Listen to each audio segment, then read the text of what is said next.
जिंदाबाद जिंदाबाद जय जय बिहार जय जय बिहार जिंदाबाद जिंदाबाद जिंदाबाद जिंदाबाद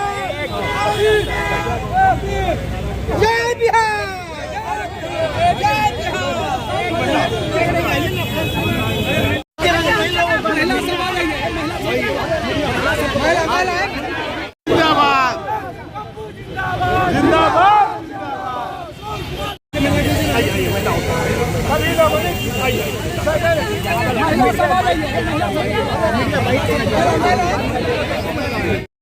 सर थोड़ा पेरीमीटर और बढ़ाइए ना। अच्छा जो हो गया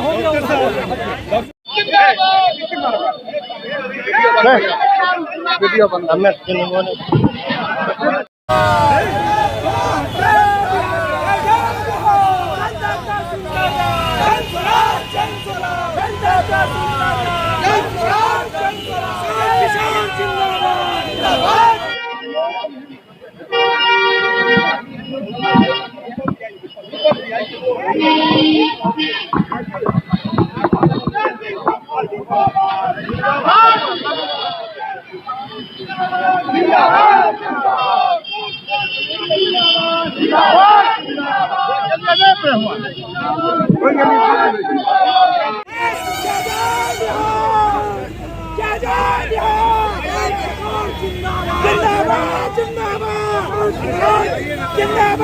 अब तो ये होगा कि अब कहना पड़ेगा मेडिकल कॉलेजों को कि अब ब्लड बैंक के बदले सिंदूर बैंक बनाएं, क्योंकि अब तो सब चाहेंगे कि उनके रगों में भी सिंदूर दौड़े। तो ये जुमलाबाजी है, इसका कोई मतलब नहीं है। उनको जवाब देना चाहिए देश को।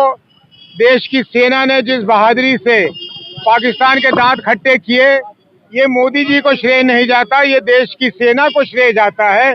मोदी जी तो उत्तर दें देशवासियों को कि पहलगाम की ये घटना घटी कैसे, ये इतनी बड़ी सुरक्षा में चूक कैसे हो गई। सेना तो किसी वक्त भी अपने जान पर खेल के बहादुरी से देश को बचाएगा ही, लेकिन सरकार का ये काम है कि यहाँ इतनी बड़ी सुरक्षा की चूक हो गई, ये कैसे हो गया।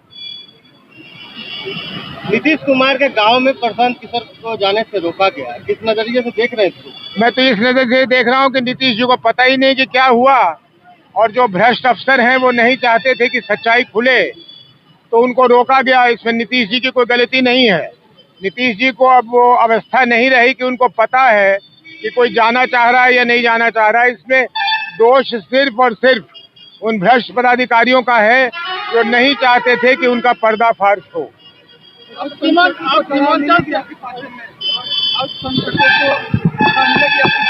किनको? बिहार में कोई ऐसी जाति, कोई ऐसा समाज, कोई ऐसा वर्ग, कोई ऐसा लिंग नहीं है जिसको जन स्वराज में उसके लिए जगह नहीं है। आप सीमांचल से आते हैं, आप सीमांचल से आते हैं कि मंत्रालय ने आदेश है कि जो बांग्लादेश घुसपैठिया हैं, रोहिंग्या हैं, उनको निकालने का आदेश दिया है, तो सीमांचल से आते हैं। देखिए, ये कहते कहते इतने दशकों में हालत ये हो गई कि जो बांग्लादेश हमारे बगल हमारा मित्र देश हुआ करता था, आज वहाँ हिंदुस्तान के लोगों से उन्होंने एक तरह से चिढ़ पाल लिया है। हमें अंकुश रखना चाहिए कि हम किस तरह से किसी के बारे में बात करते हैं।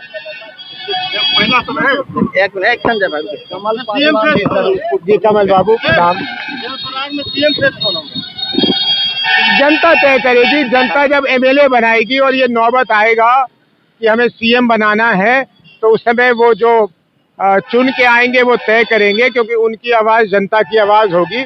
लेकिन आज की डेट में अगर देखें तो प्रशांत किशोर जी हमारे दल में सबसे आगे हैं और हक उनका बनता है, लेकिन ये जनता तय करेगी। मैं इसको कुछ नहीं कह सकता जी।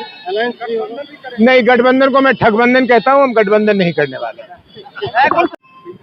हम लोग किसी पार्टी को चुनौती नहीं मान रहे हैं। हम लोगों के सामने एक ही चुनौती है कि बिहार के जनता के मन में जो बदलाव है, उसकी संदेश को हम कितनी जल्दी और कितनी दूर तक अपने लोगों के बीच पहुंचा सकते हैं। हमारी लड़ाई ना एनडीए से है, ना यूपीए से है, ना बीजेपी, ना आरजेडी, हमारी किसी से लड़ाई नहीं है। हम लड़ने नहीं आए हैं, हम बिहार में बदलाव लाने के लिए बिहार की जनता के साथ मिलकर यहाँ बदलाव करने के लिए आए हैं। हमारी पूरी कोशिश, हमारा पूरा श्रम इसी में लगेगा कि हम गांव-गांव में जाकर जन जन तक अपनी बात, जन स्वराज की बात कैसे पहुंचा दें। और उसमें आप देख रहे हैं कि जिस तरह से प्रशांत किशोर जी मेहनत कर रहे हैं दिनों रात, अब मैं भी पूरी कोशिश करूंगा कि जहां तक संभव होगा इस संदेश को आगे पहुंचाऊंगा।